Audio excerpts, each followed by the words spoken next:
you can resolve conflict in your marriage, reconnect with your spouse, and experience joy, peace, and harmony in your marriage again. In this video, I'm going to share with you a 3-step model that will help you resolve conflict in your marriage successfully.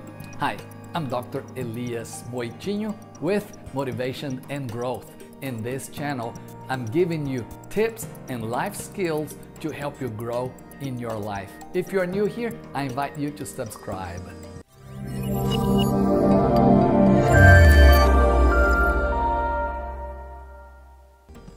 Step number 1 is self-control and emotion regulation. As you and your spouse go through conflict, you go through a roller coaster of emotions, frustration, anger, and there is a breakdown of communication. You may be blaming one another and raising your voices and having fights. So this has to stop. So someone has to call a timeout, because a timeout is implemented in order to protect the relationship. And when you request a timeout, you also need to let your spouse know that there is a specific time when you want to address the issue. So you may say something along the lines, "Honey, I'm so angry right now. I'm so frustrated that I don't want to hurt your feelings by saying things that may hurt you even more. So I request a timeout. And let's do this. I'll take a timeout. I'll calm myself down, and then I'll be back at 6 p.m. and we'll meet at 6 p.m. to discuss this issue." And when you take a timeout, you need to do some things. You may need to take a walk. You may need to do some breathing exercises to calm your body. But you need also to pray and need to change your negative and angry thoughts. And maybe you need to start focusing on what are the things that I already have in my marriage that are blessings. What are the good things that are already taking place in my marriage? As you begin to change your mind, when you come back, you are calmer and you are in a better position to then address the conflict. Step number 2 is express your feelings without attacking your spouse and listen to your spouse with empathy. Well, the reality is that both you and your wife or you and your husband are hurting inside. The anger and the frustration that is coming out in the surface is because of the hurt and the pain that is inside. So it needs to be addressed. Before you get into a conflict resolution plan that is cognitive, the head, you need to address the emotions that you are feeling, the heart. How do you do that? Well, you express your feelings and you listen to your spouse. And then you allow your spouse to express his or her feelings and you listen to him or her. So how do you express yourself? Use I statements. And you may use this phrase here that I've learned a long time ago. I feel when you, because. And when you say I feel, you state the feeling that you are experiencing. And then when you say when you need to focus on your spouse's behavior, something your spouse did or does. Not judging your spouse, not labeling your spouse, because then you mention the consequence. For example, you may say, I feel frustrated when you make big purchases without talking with me because it affects the budget that we had prepared for our family.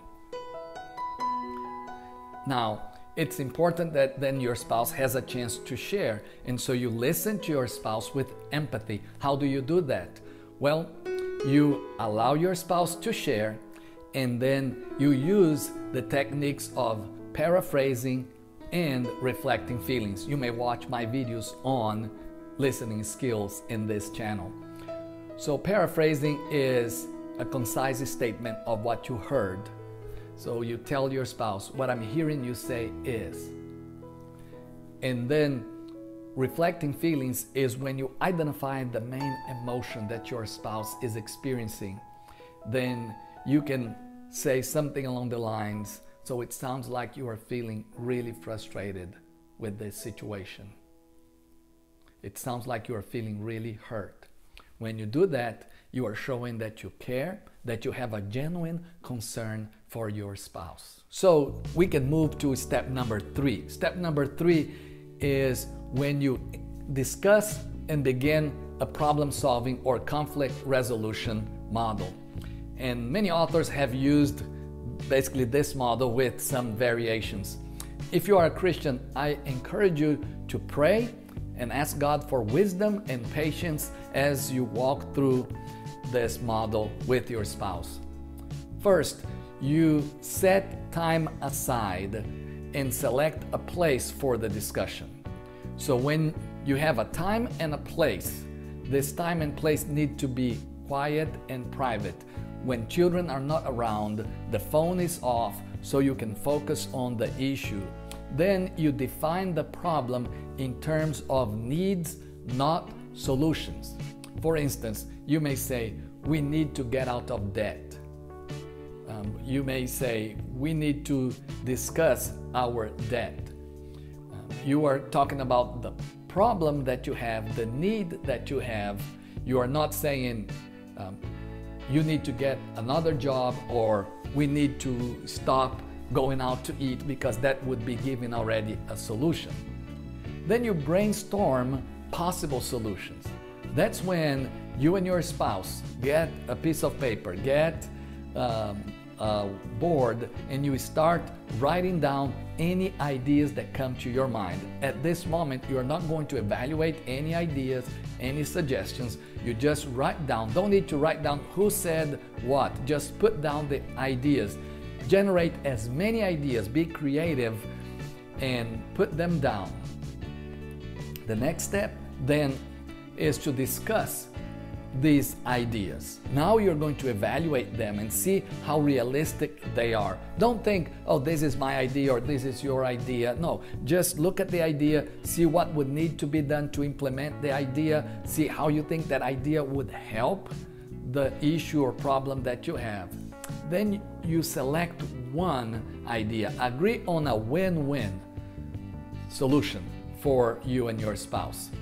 This one idea may require compromises, may require sacrifices from both of you.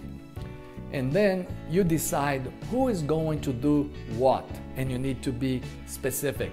For example, with the need to get out of debt. Maybe the idea is to get a second job, then a decision who is going to get a second job. Maybe the idea is to cut down on the expenses such as going out to eat. Then if you're not going to go out to eat, then someone has to be cooking more. So who is going to be doing more of the cooking? So that's when you start deciding who is doing what. And both need to take action. And as I said, both may need to make sacrifices.